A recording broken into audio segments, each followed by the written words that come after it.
Hi, everyone. I'm Emily. And I'm Vince. And this is the Lighthouse Lowdown.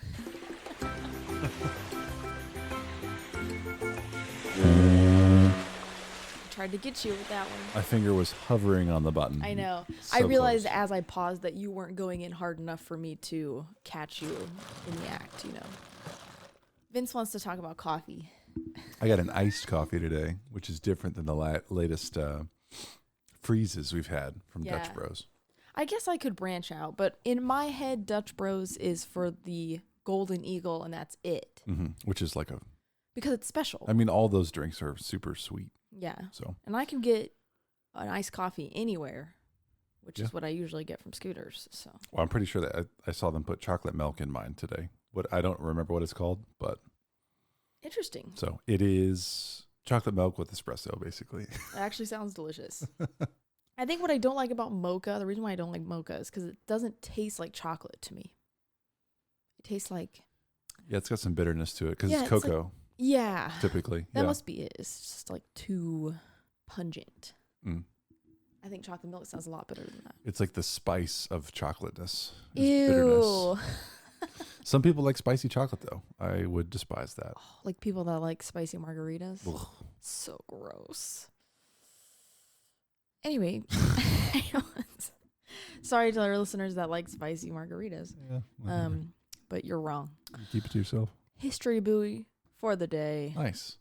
You know, you're right. It is nice. And I have not failed at providing a lighthouse buoy in a really long time. I'm pretty sure since last year. I mean, what episode are we on? 79? 79. So I forget every time that there's lighthouse buoys.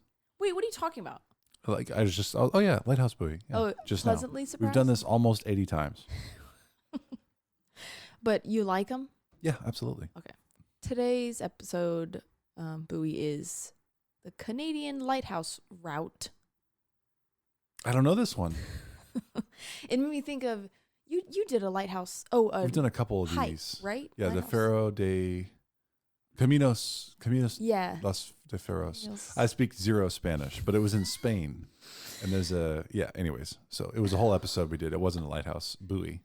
Okay. But yeah, it was a path of lighthouses that you could also hike along the coast of Spain that ended in Land's End.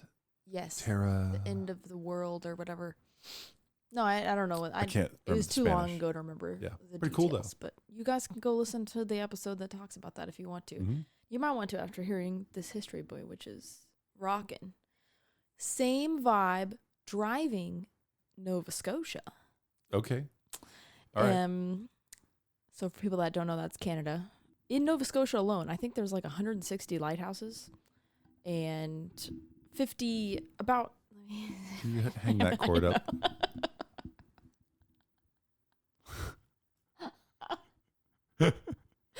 You done over here? I was desperately trying to find something to prop my foot up on, and I just didn't notice that I was like, what is that sound coming from? It was like my own leg touching our equipment. Yeah, so I don't know what Hold on.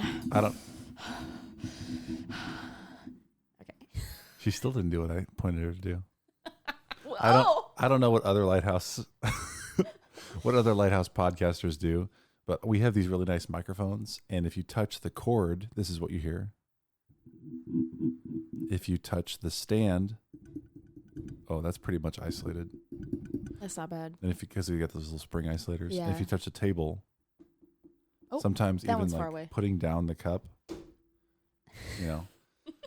Anyways, so we do our best here, folks, but sometimes stuff happens. sometimes you're going to hear, and we just imagine if you're not here, we have these giant headphones on listening to ourselves. And so, sometimes I can't tell if it's something that's coming through the audio or if it's just like muffled in real life. Yeah, like there's thunder outside right now. Yeah. So like, yeah, we had a tornado hit the Chiefs Stadium today. Did it actually? I don't know for sure if there's like damage, but it definitely was over there. Was on the ground over the stadium. So some people would be like, "Oh yeah." People said they'll just blame it on the refs or something like. Like, good one. It's kind of funny. Anyway, what was I saying? Lighthouse, Canada, Nova Scotia. there's around 50 lighthouses of the 160 that are available to the public. So that's a pretty good percentage. And I'll pull up a picture of Nova Scotia. Well, the part that we're talking about today. Cool. I guess I just gave away that we're staying in Nova Scotia. Oh. Anyway, the lighthouse route. Okay, I'm back on. That was me. I can't find a good spot for my feet. Just put them on the floor. I can't reach the floor. You're on the stool. Put them on the stool bar. It's not the same. I just like to have my feet propped up. Oh, my gosh. The lighthouse route. It's not called the Canadian Lighthouse Route. It's just the Lighthouse Route. But I feel like there's bound to be others. So I just specified that it's Canadian. Includes the southern part of the province of Nova Scotia, going all the way along the coastline for a total of 339 kilometers. That is what I have a picture of is the Lighthouse Route and what's called the Evangeline Trail, I think. Let me check. So yeah, the Evangeline Trail. So in the picture I pulled up, where it says 11, that's also the start point, Halifax. Okay. So from 1 to 7 is the Lighthouse Route. So the south part of the bottom of Nova Scotia, and then you start to come up the side, and then from 7 to 11 is the Evangeline Trail. So I'm doing kind of both. And all together, the Lighthouse Way. Like this all together? Lighthouse Route is the first half. Sorry. Yeah, and then the last half is the Evangeline Trail. But there's so many lighthouses up there that it's kind of suggested that you do the whole thing. Maybe it is 339 is Lighthouse Route, because the whole thing is over 1,000 kilometers. 652 miles. Okay. So. Easy drive. That's what we're looking at. What we have up is they were talking about driving it in an RV or something. So it's split up by days that you spend there. But oh, yeah, nice. Like camping out. Right. But I'm not going to go so deep. They went really deep into that, and I have that in the show notes. So if anybody wants to open that link, take a look on what they suggest and what they tell you to look at each place. But I focused on lighthouses. This link didn't have all the lighthouses, so I left it behind. But the route covers a few lighthouses and several picturesque towns, including Halifax, Liverpool, Yarmouth, some other stuff. And so you start at Halifax and drive south, and you first hit Peggy's Cove Lighthouse, which is actually the most photographed in Canada, some say. Peggy. And Fort Point Lighthouse, which is a replica of the original lighthouse, plus also a big museum. Okay. So these are we'll have to keep them on the list. These are ones we'll have to cover. And then there's another Fort Point Lighthouse in Liverpool. So same name, very close together, but different lighthouses. And on the way there, you can also see Port Medway Lighthouse. And then Yarmouth is the last stop on the lighthouse route. And on the way, you'll see Sandy Point Lighthouse, Seal Island, and Cape Sable Lighthouse. And then, so that's just the first part. So there's not actually as many lighthouses as you would think on the lighthouse route. It's just kind of called that, I think, probably because of the big ones that I just mentioned. Well, he uses all what? That was like 7 you said right there, right? Let's see. 1, 2, 3, 4, 5, 6, 7. Wow. Boom. Great I can't passive counting. But, we're on this. I'm like over here, fingers and toes. 1, 2. Okay, that's 3. So, lighthouse route doesn't have the most lighthouses, but I think it has some big ones. So if you continue along the coastline of Nova Scotia and start going north again, that's when you hit a lot of lighthouses. So just when you get up to Muscodobalt Harbor, Digby, Annapolis, Royal. How do you say that? What is that? What? Muscodobalt? Muscodobalt. I don't know. I don't know. How dare you ask me to pronounce something? Well, I threw it out there first. Shoot. So anyway, if you keep going all the way around into a big circle, there's a bunch of lighthouses up top, and somebody did this drive and listed a lot of the lighthouses that they saw. So the next one they had was Cape Fortune, which is the tallest in Nova Scotia at 123 feet. So Nova Scotia's lighthouses are on the shorter side, if 123 feet, which is still a lot. Respectable. But for that to be the tallest lighthouse there, it's cute. And then we have Cape St. Mary Lighthouse, Church Point, Bellevue Cove, Gilbert's Cove, Digby Pier, Point Prim Lighthouse, and so many more to see. That's a lot. To be fair, we learned that taller lighthouses are not necessarily better. Oh, of course. For range, for initial cost, for maintenance, for climbing. But it's very America that I think we have. Don't we have the tallest lighthouses?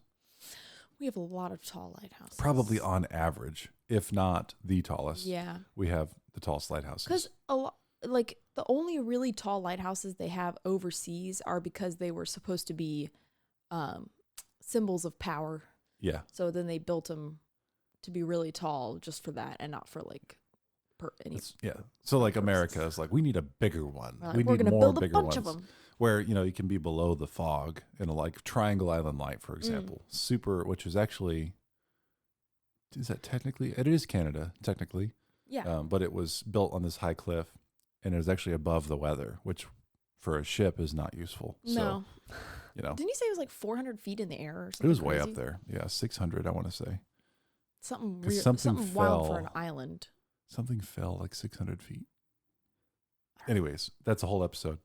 Another Canada Lighthouse. You want to go see it? That was a long time ago. We recorded that when I broke my foot. That might have been my first one. No, that was, I think that was your first one. Yeah. Well, cool. That's the end of my history buoy. Nice. So just a little thing for our listeners. If they are adventurous, want to travel, see a bunch of lighthouses, there's a lot in Nova Scotia. So check it out. And we're going to go into our episode today, which we're staying in Nova Scotia, as I spoiled earlier. Ouch. Canada. Yeah, staying in Canada. And we're covering the most photographed lighthouse in Canada and most photographed landmark in Nova Scotia, which is Peggy's Cove Lighthouse. Peggy's Cove. First point to make is that Peggy's Cove's official name is actually Peggy's Point Lighthouse. That's been true the entire time. But for some reason, it's referred to as Peggy's Cove, and you have to be okay with it, because that's what people are going to call it. So it's weird. Because actually, Peggy's Cove is, let me show a picture. So you can see the cove is actually past the point. It's like, so the cove is physically north, but the point is clearly like a peninsula. Yeah, it's a point. So the cove in the point. Peggy's Cove Lighthouse is to mark the point and not the cove. The cove is actually marked by a light anyway, owned by the government. Oh. I don't know if it's called Peggy's Cove Lighthouse, but I think it's more of just like a light, like a small government light. And then this is what? Well, the road out there is called Peggy's Point Road. Oh, yeah. Okay, so. Which is, that's the official name. Yeah. But then local's name is Peggy's Cove. I don't know. See, yeah, it's Peggy's Cove Viewing Platform, Peggy's Cove Gift Shop, Peggy's Cove Car Park. Tom's Lobster Shack. But there is a Peggy's Cove, so it's just that the lighthouse is actually called Peggy's Point.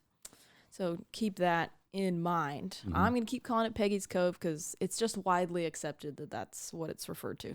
I accept that. There's some speculation on where the name for the cove came from, which was one of the interesting things I saw while I was researching. This is the edge of St. Margaret's Bay. So I don't have the full Google image, but if you go up from this picture, that all that water is St. Margaret's Bay, and it goes up further. So Peggy is apparently a nickname for Margaret. I don't know how. Like, there's no P in Margaret. Wait. How does Peggy become a nickname? I don't understand that at all. I know. Like Richard and Dick. Yeah. But it's the same. Peggy, Margaret. It's a real thing. So anyway, the most reasonable explanation is that Peggy's Cove is in reference to St. Margaret's Bay. Like, tiny little body of water. Like a little coming Margaret. Off. Yeah, like, it's actually Peggy's Cove. Little nickname. The fun idea is that there was a shipwreck a long time ago in the Cove, and the only survivor was a woman named Peggy. And she stayed there for the rest of her life. She married, had kids. And so there's a lot of people that stand by that this is why the Cove was named Peggy's Cove. And there are some people that even claim that they're her descendants. Do you think that makes sense? What? Let's say you're on a ship, okay, in who knows what year, not 1970. And then the ship crashes and you're the only survivor. Do you just stay and live a whole legendary life where your ship happened to crash? Thinking of seems a long time ago. Sus. Well, what would you do? I'd try to go back where I was from. If you're a woman, you have no way of doing that. So you think actually she could have been freed by the ship crashing and everyone else dying? Maybe she caused it. Oh my gosh, what are you talking about? Well, like social, like she was. I mean, I don't know if she's like what the situation was, but she probably didn't have like her own cell phone or her own bank account. What? So I'm just saying, like maybe the shipwreck, because she survived, was actually fortunate for her, and so this could make sense then. I think that she was probably somebody's wife or something from a merchant coming on a ship, right? And then it crashes. She loses everything. I'm assuming this was long enough ago for things to still be named, so it had to have been like 1400s or something. Yeah, but they used to say that women on board was bad luck.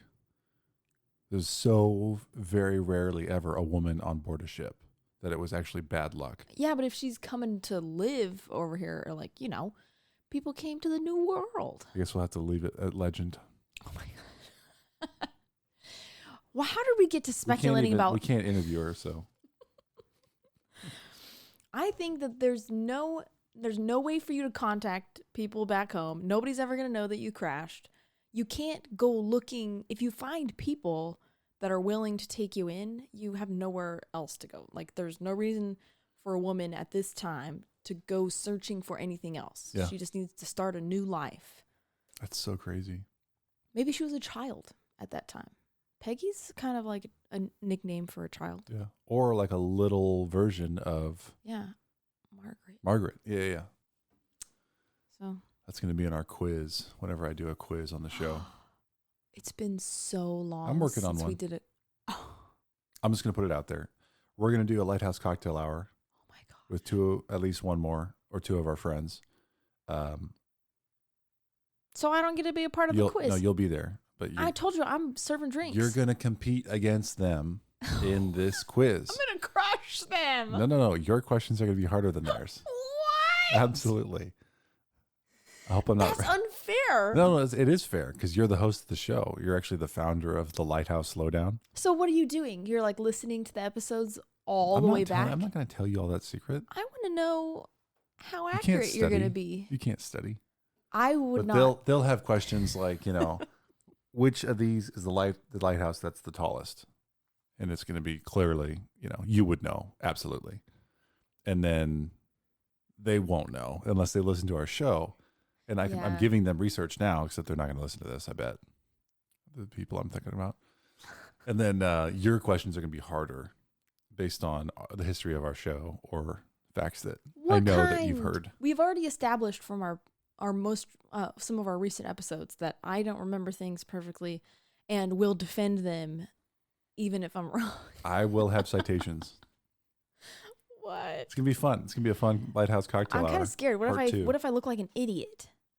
You don't have to worry about that. I think I do. You're going to be like, what's something how many flash panels on this Fresnel lens that you covered in episode It'll be multiple 13? choice. I'm going to be like, It'll be multiple choice, and I'm not going to get... Just let me do this. All right. Okay, because I want to have fun, and the only way to have fun is if I'm getting most of them right. All right. Okay, Peggy is the reason that we named this Peggy's Cove. Allegedly. And we don't know if that Peggy is a bae or a woman, and that's all we have to say about it. So the area is known for being really unpredictable when it comes to waves. I mean, obviously we ended up with the lighthouse out here, but the sea will appear calm. And I have the picture up so you can see the side that's facing the bay and the cove are super calm. And then right at the corner and onward, you can just see how choppy the water is. Yeah, just a little more rock and roll. You can see the currents and the foam and the waves and everything. So it's unpredictable and also gives you a false sense of security coming up from one side of Peggy's Point when the other side is a super aggressive waves and everything. Safe on one side. Yeah. And these rocks are like smoothed out so they can be really slippery. And you'll see picture later, but they tell you when you come out here that if you're not walking on white rock, then you're in a danger zone, because obviously when the rock gets wet, you can see it's like dark gray. So it's supposed to mark areas that are safer so you're on white rock. But anyway, interesting. There's just been a lot of instances where a wave will just splash up, no warning or anything. Everything will be totally calm, and then a wave comes out of nowhere and will sweep people out. And there's like really strong tides and currents and stuff over here. So they actually have warning plaques on the rocks. It says, "Warning, injury and death have rewarded careless sightseers here. The ocean and rocks are treacherous. Savor the sea from a distance." What a wording. I know. Well, the complaint from a lot of people who visit is that it looks like not a current thing you have to worry about. It's a plaque. Yeah, it seems like a historical thing. Like, there's been lots of people who have died here. It doesn't look like... Hear ye. Yeah, it's not really saying like, you, tourist, stay away from the water. You know how those signs usually are upright, bright, and sharks they're here. White and they're red and they're plastic. This one's we're going to use the word treacherous. A metal plaque on the ground. I don't know. It's so unnecessarily artistic. I know. That's the thing, is it looks like it's something that like a museum, like it would say Peggy's Cove on it. Like that's not. Yeah. So, but they have this here because people die every year from being washed out into the water here. So. That's sad. I know. That would suck. But this goes to show why they needed a lighthouse here in the first place. So the first one was built in 1868 and was a 26-foot tall wooden integral tower with a red light. Oh, we love integral towers. I know. We haven't talked about one in a long time. There's a nice old picture. You can see they have stabilizers on the side because the wind would get really high. Whoa. And that the lighthouse was known to vibrate with the wind. So they added just these meaningless beams. Yeah, they're like outriggers. They're like kickers when you're putting up framing for a building. Yeah. You like temporarily put these 45-degree angles of wood. They just permanently painted them. Also, what an interesting door design. We're looking at going up two sides. Yeah, but it's like a porch that's enclosed, but it's not a porch. It's interesting. It is, yeah. Why two sides? Maybe I was gonna say maybe it was a duplex and just had a weird front entrance, but I don't know if that's true because there's only one lighthouse keeper at a time. So unnecessarily artistic. It's a theme at Peggy's Cove. Cool photo. Yeah, it is. In 1897, a fifth order lens was installed and promptly was followed by an explosion in the lantern room. Fantastic. We've heard of before.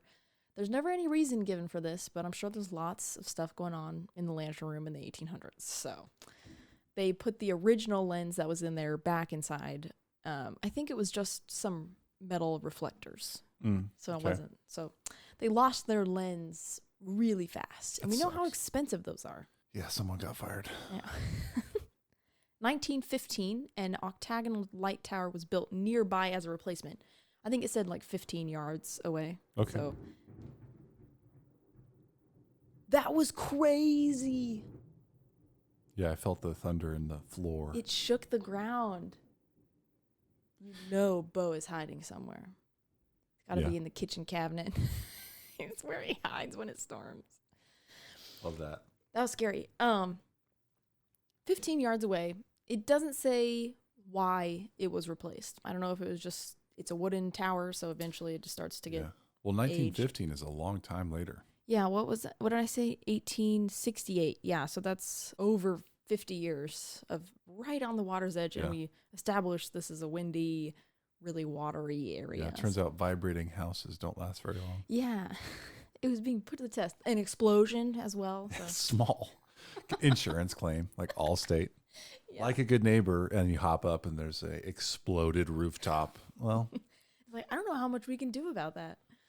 So the old tower, they kept it and used it as the keeper's cottage. But the tower, the light itself was, maybe they reused the lantern room. But I know that when they changed to just using this as the keeper's cottage, the lantern room wasn't on there anymore. Okay. So nice picture of the Cove. Nice. It actually puts into perspective how small the area actually is. So from far away, when you take a picture, you can just see, like in Google Maps, it's kind of hard to see what the scale of everything is. So in this old picture, after the new tower was built, you can kind of see how small the Cove is. It's really cool. Little spot. Historical like fishing village. Yeah, cool place to visit. Yeah. The new tower was 50 feet tall with fixed red light, which they changed to white after a few years, and I'm not sure the reason for that either. There wasn't a whole lot of information on this one. It was kind of a shorter episode. Cool spot, though. Yeah. And it's really, I guess I don't know is the question, it's really kind of in the middle of nowhere. There's not, this highway it's along, there's not a whole lot of commerce going on, do you think? So Halifax... Is it still a fishing Yeah, it's still area? A fishing village. It's more like quaint, historical. People go there. Tourism. I think I vaguely remember seeing that there are 50 permanent residents, and everybody else has like a house there or visit as a tourist. Yeah. Because Halifax, I think, is the biggest city in Nova Scotia. Big hockey team, if I remember right. Really? I think so. Oh. Maybe I'm making that up from a movie I saw. It does sound familiar, but a lot of Canada's towns are also in England. Yeah. Yeah, I noticed a lot of that. Mm-hmm. Halifax hockey. Halifax Mooseheads. Look at that symbol. That's awesome. I am not much of a hockey person. But you're right. Yeah. Okay. A Canadian junior ice hockey team in the Quebec Maritimes. Junior? In Halifax, Nova Scotia. Not a pro team. Junior pro, looks like. All right. I tried. Well, still, I mean, you were right. It's out there. It's out there. There's hockey. 1954, a hurricane damaged the old tower, and it was removed. So that was the end of the first lighthouse. But we still have our 50-foot tower. 4 years later, Peggy's Cove Lighthouse is automated. The light had 7 different keepers in its almost 100-year history, with service ranging from 4 years to 24 years. And there was like a lot of it. There wasn't really a lot of in between. It was like there was a lot of 4-year service and like 6-year service. And then there was a lot of 20 and 24-year service. Interesting. Yeah. And I could see why you'd hang out here for like a lot of your adult life as you're aging and stuff. It's a pretty quaint area. Yeah. That's all anyone wants. Yeah. Something quiet. People to hang out with and a pretty quiet spot. People that like you. It's stuff you like to do. If it has seafood and or steak, that's a bonus. That's a bonus. You like look off like, yeah. You're hungry. No, I'm just dreaming of retirement. Okay. One of those two things. I don't both. think of food when I think of like a perfect world. Please comment below. Oh, no. What you think of that, if you agree or disagree. You want to bring other people into this? When you think of a perfect world, do you think of food? Do you think that's weird? No, I think I disagree. That's all. Okay. You just want more people on your side. Well. What are you going to...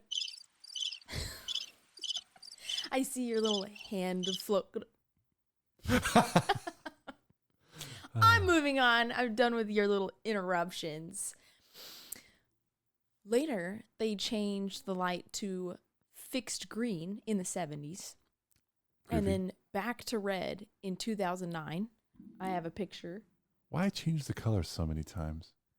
Especially of the light. I think that's interesting. I've seen a... Yeah, the tower, like day marks have changed. Yeah. But red and green's kind of nice. Yeah, this used to be all white the whole time, and then they painted the lantern room red in 1969 after it was already automated. So I think that's interesting. It is interesting. That was 100 years of it being a certain way. I mean, not this tower, but in general, the day mark was white and black, and now they decide after it's automated to be white and red. It's interesting. So the green stayed all the way until 2009. So a lot of the pictures you see of the Nova Scotia, Peggy's Cove Lighthouse, is with the green light still. I actually kind of had a hard time finding a picture of it with its current light, which is red. It was white, red, green, red. It was red, white, green, red. Shoot. Brought it back to the OG red 2009. Cool.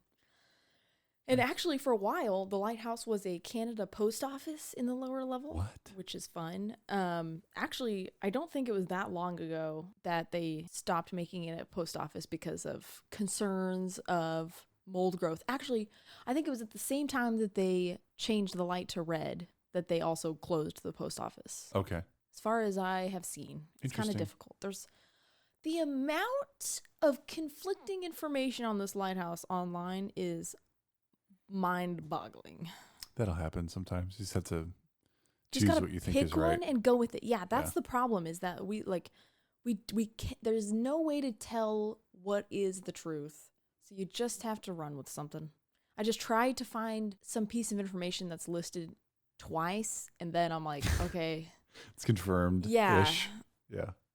Most of the time, everything's lined up, but lighthouses like these that don't have a lot of information, and I'm like, I've got all these different references because I'm trying to piece stuff together. Yeah. It just... Especially foreign lighthouses from the United States. Yeah. It's hard. Even Canadian, because we just don't have the same records. Yeah, they closed the post office, but while it was open, you could send out letters, and you would get a special cancellation stamp in the shape of a lighthouse. Cool. So cancellation stamp is the mark they put on top of your stamp when they send it through the post office, so you can't like unstick it and reuse it. So. We saw that with the Tylenol murders on Netflix. What are you talking about? The guy sent the letter from New York City. Oh, yes. But with the little squiggly lines. He was like, this guy who was trying to, how do I say it? It was he was trying to take credit for the Tylenol murders as somebody else in order to get them in trouble. And they're like, well, he addressed it from Chicago, but when you send it, they stamp it with where it was sent from. So they showed the stamp. It was like New York City. And it's like, you idiot. So there's no way this person was in Chicago. Anyways. Yeah. Everyone should go listen to that. A little plug for Netflix show, The Tylenol Murders. They need us. It was really good. Vince didn't like it because it's a cold case. Yeah. Spoiler. It's a cold case. It says it on there. I didn't know. That was something that I just didn't mention to you because I knew that you wouldn't want to finish it. Oh my gosh, I've been catfished. My own home. I'm sorry. All right, let me see. Where am I? Stamp, lighthouse closed. Yeah, mold growth, closed the post office. 2010, the Canadian Coast Guard declared the lighthouse as surplus, along with most of the lighthouses in Canada, like large majority of the lighthouses. And the lighthouses had until 2012 to be claimed by someone to take care of them, or else they would face destruction. That's fast. 2 I years. know. So the Heritage Lighthouse Preservation Act was passed in that year with 74 lighthouses protected on it. So 74 lighthouses were claimed by somebody, and they would do the upkeep, which the Coast Guard still uses the light. It's just that the structure, they would replace the structure with a light on a stick in order, because they're not going to do maintenance on all these lighthouses. So 74 lighthouses on there. It didn't include Peggy's Cove. And now over 100 lighthouses are on the list, which are kept up to date on the Parks Canada website. So you can go and actually look through all the lighthouses that are on this Preservation Act. Unfortunately, still does not include Peggy. But somebody's taking care of Peggy. And I can't figure out what's going on. I did see that a local painters union comes to paint every few years. So visually, looks nice. It could be owned by the city too. I mean, it's just... No. Okay, there's the other thing. Nova Scotia's premier, who I think is like their governor. I'm not sure, Okay. honestly. Daryl Dexter, he said the province itself was negotiating taking over the light, but they didn't. That was whenever it first was declared as surplus. Sure. The Preservation Society website says on the same page that it is and isn't operational. Like in 2 different spots on the same page, it says no, still operational, and then up it says no longer operational. So it's just hard to, I just can't tell.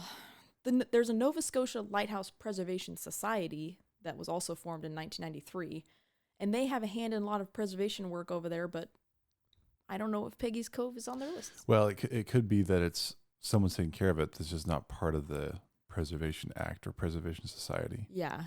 Like we have in the United States, there's people taking care of lighthouses because they own them or they have an interest in them as a volunteer, even though they weren't in the Lighthouse Preservation Act, which is 2000, somewhere around there, circa 2000. Yeah. So similar type of story, I would guess. And honestly, if I was involved at all with that city of Peggy's Cove and you have any tourism, like we've talked about a dozen times, it's a good draw for people for photo opportunities and tourism. And most photographed lighthouse in Canada. So you got to keep it. So somebody's in charge of it. My problem is just that I cannot find who owns this lighthouse. Yeah. Somebody has to. Yeah. But I can't find it. May not be public record if it's United States versus it's a little secret. Canada. But that's it. That's like all I got. It's a great lighthouse. Everybody loves a little cove town. Yeah, little red and white lighthouse. Yeah. Did you look at the restaurants available nearby? No. Okay. But in my show notes, remember, food is not in the perfect world. In the show show notes have lots of tourist sites where they talk about they visited, they went here, they went there, they saw this. And so there is food listed in there. It's just there's a bunch of different places. So nice. But you guys can scroll through, and I'm sure there's some well-known places. This is a popular destination to visit. So there's got to be lots of good recommendations out there. If your perfect world includes food, that's what you need to look for. Mine includes lighthouses for sure. I like it. Yeah, it's a cute one. Peggy's Cove. Yeah, nice tie-in. Cute little name. Buoy to episode. Yeah. Good number. That's how I found the lighthouse route, was because Peggy's Cove is on it. I can't remember what I researched to find Peggy's Cove. I've talked about this before, but I type in something and end up with a lighthouse that's not related to what I researched. Oh, yeah. I'm pretty sure I looked up most remote lighthouse in Canada, I think is what I looked up. It's like most photographed. Most photographed, yeah. And I'm like, oh, what is this? You said most, right? So that's basically it. Peggy's Cove Lighthouse and the Lighthouse Route. I like. One of the stops. Thumbs up. Let's see, I got one more episode and then it's going to be Vince again. So I hope you blow us away with something really good. Yep. Maybe a U.S. lighthouse. Maybe. You haven't covered a lighthouse in a while.